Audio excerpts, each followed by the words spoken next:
সুপ্রিয় দর্শক, গ্রামে কিভাবে মাছ ধরে দেখেন। আজকে কিন্তু প্রচন্ড পরিমাণ রোদ উঠছে। তো এখানে একটা বাইরের ফাতা হয়েছে, বাইর বলতে মাছের ফাত পাতা হয়েছে। তো আমরা এখন যাই, এটা তুলাম, দেখবো কতগুলা মাছ পাওয়া যায়। তো আসেন কারণ দেখাই, দেখেন এইগুলা থেকে কিন্তু মাছ পাওয়া যায়। এটা কিন্তু আমাদের ক্ষেত লাইলে কিন্তু বাইর পাতা হয়েছে। তো আসেন আমরা করে দেখাই কি পরিমাণ মাছ বাচ্ছে বা কি পরিমাণ মাছ আছে।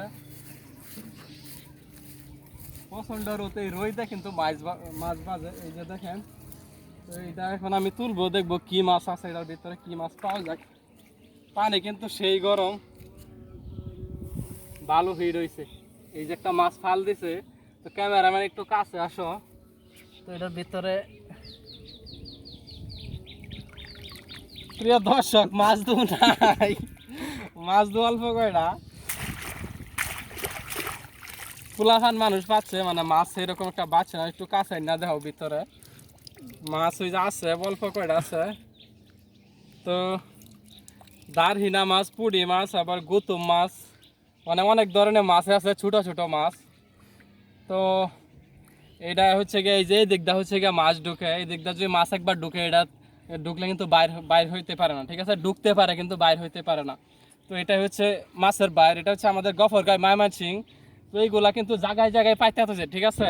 তো আমার দেওয়া বেড়া খালি এটা দেয় লইব। তো এগুলো কিন্তু জায়গায় জায়গায় পাইতে হয়েছে, এইভাবে কিন্তু মাছ ধরে আসলে গ্রামের মানুষরা। তো গ্রামের এই ছোট ছোট মাছগুলো আসলে খাইতে কিন্তু অনেক স্বাদ, আর এগুলা কিন্তু দামও অনেক। তো এগুলা, এটা আমি আবার ঠিকঠাক মতো ফাইটা তুলে দিতেছি। কত কতক্ষণ হয়েছে বাইরটা পারছ মাছ বাজে নাই? বেশিক্ষণ হয় নাই, ফুলাফান মানুষ পাচ্ছে, বাচ্ছে না। আর মাছ আজকে কম মনে হয়, পানিটা একটু কমলে পরে আর কি পাওয়া যাবো। তো 1-2 ঘন্টা পরে পরে তুললে আর কি যে তুমি মাছ পাইছো না, তোমার অনুভূতিটা কি? অনুভূতিটা খুব খারাপ। যে এত রোদে আসলাম, একটা মানে একটা আশা নিয়ে আসছিলাম যে মাছ পাইবো, মাছ খাইবো। তো এখন আইসা দিই মাছ টাছ নাই, তো মুডটা খুব খারাপ হয়ে গেল যে মাছ পাইলাম না, ঠিক আছে। তো কি আর কয়, আপনি করে আরেকদিন মাছ দেখান। তো ভিডিওটা এই পর্যন্তই শেষ। সবাই ভালো থাকবেন।